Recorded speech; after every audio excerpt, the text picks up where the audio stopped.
सहवीर्यं कर्मामहे तेजस्वनावधीतवस्तुमा विद्विषावहे।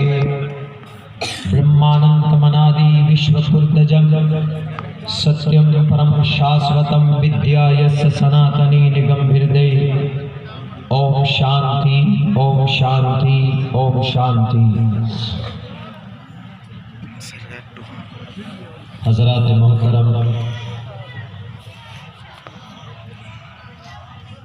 इस मदरसे के जलसे में दूसरी बार आज हाजिरी का मौका मिला है। पिछले साल भी 12 बजे के बाद हाजिरी हुई थी। पिछले साल ट्रेन नहीं मिल पाई, अपनी गाड़ी से आना पड़ा था, इसलिए देर हुई। और आज मालदा के करीब जो आदिवासी हैं उन्होंने पटरी को जाम कर दिया। तकरीबन 7 घंटे तक ट्रेन रुकी रही।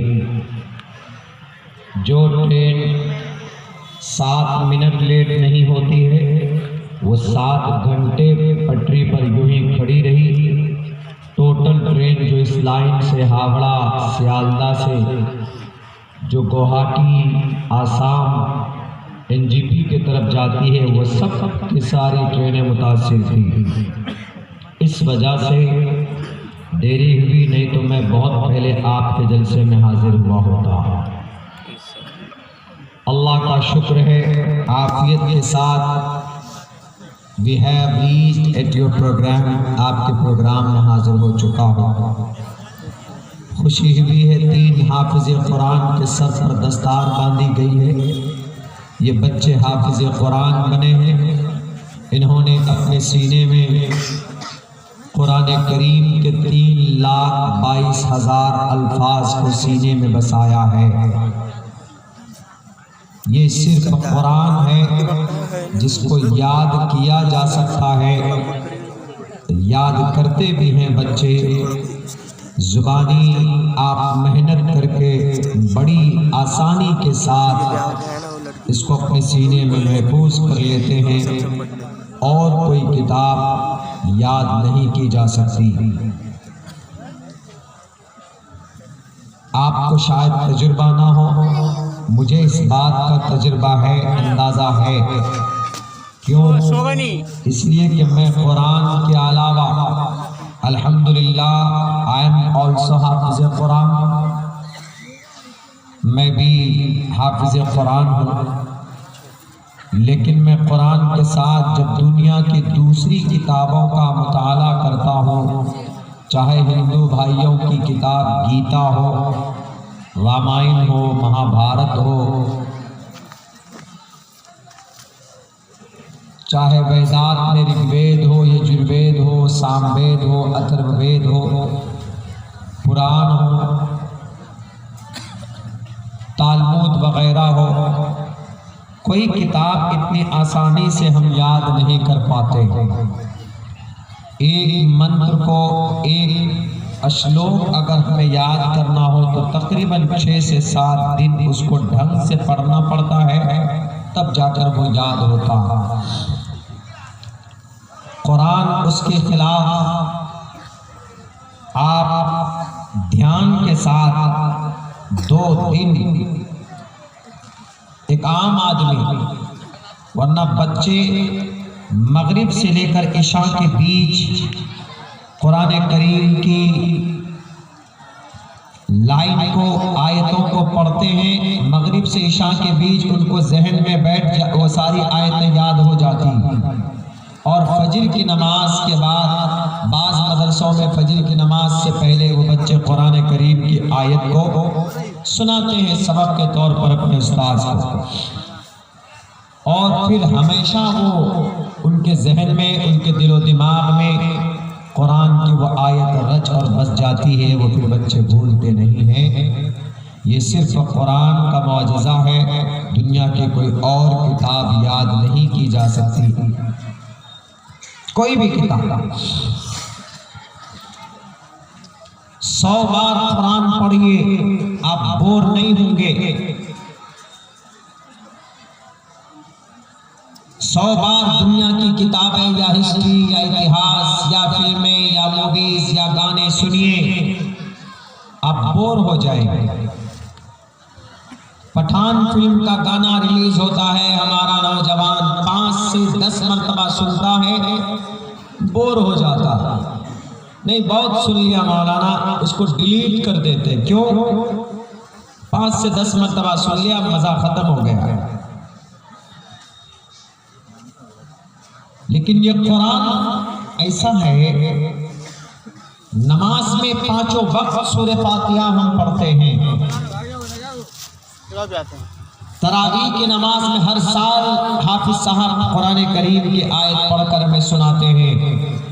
जो लोग तिलावत के आदी हैं, डेली सुबह को फजर की नमाज के बाद कुरान करीम की तिलावत करते हैं, उनसे पूछिए कि कुरान करीम पढ़ने के बाद, पढ़ने के साथ, पढ़ते वक्त कितना मजा आता है। क्यों? क्योंकि वह कुरान पढ़ता है तो अल्लाह से बात करता है। जितने भी नौजवान हैं, उन्होंने उनके दोस्त, उनके गर्लफ्रेंड उनको मैसेज करते, 1 साल के बाद कोई मैसेज आता है, मोबाइल में पढ़ते हैं, रोते हैं, आंसू बहाते हैं। एक इंसान का मैसेज पढ़ने के लिए आंख से आंसू निकलता है। हम लोग जब मदरसे में पढ़ते थे तो व्हाट्सएप का, फेसबुक का तो चलन अभी हुआ है, वरना जब परदेश में बच्चा रहता है, पढ़ता है या काम करने जाता है, तो हम लोग पहले जमाने में क्या होता था, अंतरदेशी एक कार्ड, पीले कलर की एक खत होता था, उसमें लिखती थी सारी बातें कि बेटे, पहले सलाम करते थे, तारीख डालते थे, नाम अज मोहम्मद कमरुज़्ज़मा इस तरह करके, उसके बाद फिर सारे अहवाल कि तुम आफियत से हो गए, घर पे अम्मी ठीक है, सब ठीक है, तुम्हारी बहन की शादी हो गई है, वो ज़मीन हमने वहाँ पे ऐसा, वो ज़मीन हमने खरीदी है, ऐसा पूरी बातें लिखते थे। एक बार 1 महीने में खत जाके मिलता, अब पढ़ते उसको और कभी कभी आंसू आता। क्यों? कि अब्बा का मैसेज है, अम्मी ने कुछ कह के भेजा है, लिख के भेजा है। एक इंसान के कलाम को, एक इंसान के मैसेज को पढ़ते हुए आपके आंख से आंसू जा सकता है। शिद्दत के साथ पढ़ते हैं, लगाव के साथ पढ़ते, मोहब्बत के साथ पढ़ते। लेकिन जब बंदा कुरान पढ़ता है तो अल्लाह तबारक व तआला कहता है, फरमाते अल्लाह तबारक व तआला के नबी की जुबानी, ऐ मोहम्मद, कौम के लोगों से बताओ, if you want to talk with me, अगर तुम मुझसे बात करना चाहते हो तो कुरान की तिलावत करो। अगर कोई इंसान जमीन पर बैठकर कुरान की तिलावत करता है तो वह अल्लाह से बात करता है। जब कोई अल्लाह से बात करता है तो है और सिफत कैसी होनी चाहिए? एकदम बिल्कुल खुलूसुलिल्लाहियत के साथ, बिल्कुल मुस्तग़रक़ होकर, डूब कर कि मैं अल्लाह का कलाम पढ़ रहा हूँ, कुरान पढ़ रहा। दुनिया के खते पढ़ो, कोई सवाब नहीं है। दुनिया की किताबें पढ़ो, कोई सवाब नहीं है। हमारे हिंदू भाई अपने रामायण पढ़ते हैं, यजुर्वेद पढ़ते हैं, और हमारे कन्फ्यूशनिज्म, हमारे जुडाइज्म, यहूदी लोग अपने बाइबल पढ़ते हैं, कोई सवाब नहीं है। लेकिन अगर किसी किताब को पढ़ने पर सवाब है पूरी दुनिया के अंदर, तो वो सिर्फ अल्लाह का पाक कलाम व कुरान करीम है, जिसको पढ़ने पर सवाब दिया जाता है। अगर कोई अटक कर पढ़े तो डबल सवाब है। अगर कोई अटक कर पढ़ता है तो आप कहते हैं कान पकड़ कर भागो, चलो तुम अटक कर पढ़ रहे हो। लेकिन अल्लाह कहता है कि अगर कोई यूं पढ़ता, अल्हम्दुलिल्लाहि रब्बिल आलमीन, अटक कर पढ़ता है, कोशिश करता है, his time, his level best, वो बहुत कोशिश करता है कि भाई कुरान पढ़ो, अल्लाह का कलाम है, इज्जत के साथ। तो अल्लाह के नबी अलैहिस्सलाम फरमाते हैं उसके लिए 2 अजर है। क्यों? एक तो वो कोशिश कर रहा है, कुछ जानता है, बाकी वो कोशिश कर रहा है सही पढ़ने की, उसकी कोशिश के बस उसको नेकी दो। यहाँ अगर अटक कर पढ़ेंगे, अभी 2 रोज पहले स्कूल के अंदर में हमने एक नर्सरी का एक बच्चा आया, उसका कंप्लेन करने आया कि मौलाना हमारा बच्चा कुछ नहीं जानता। तो हमने कहा लाओ कौन सी किताब कौन सी क्लास में है, किताब में जो बात है वो सवाल करो, अगर बच्चा ना पढ़े तो कंप्लेन के जिम्मेदार हैं स्कूल वाले। हमने कहा बच्चे को बुला, उससे बुलाया कि हमने कहा कि पढ़ो बेटे, तो अटकने लगा वो। तो हमने कहा कि अटक कर पढ़ो बेवकूफ, तुमने पढ़ा क्या? उसको डांट पड़ी, बाप ने भी डांटा, हमने भी डांटा, टीचर को बुलाकर टीचर को भी हमने डांटा कि आपने क्या पढ़ाया, 1 साल होने वाला है बच्चे को, अटक अटक कर पढ़ रहा था। लेकिन कुरान का निजाम अलग है, अगर कोई बंदा कुरान से मोहब्बत है, पढ़ना चाहता, अटक कर पढ़ रहा है, कोशिश कर रहा है, तो उसको एक नहीं, उसको डांट नहीं पड़ती। अल्लाह के नबी अलैहिस्सलाम फरमाते हैं उसके लिए 2 अजर है, क्योंकि अटक अटक कर कुरान पढ़ने की कोशिश कर रहा है। इसीलिए कहा कि कुरान देखो मोहब्बत से तो नेकी।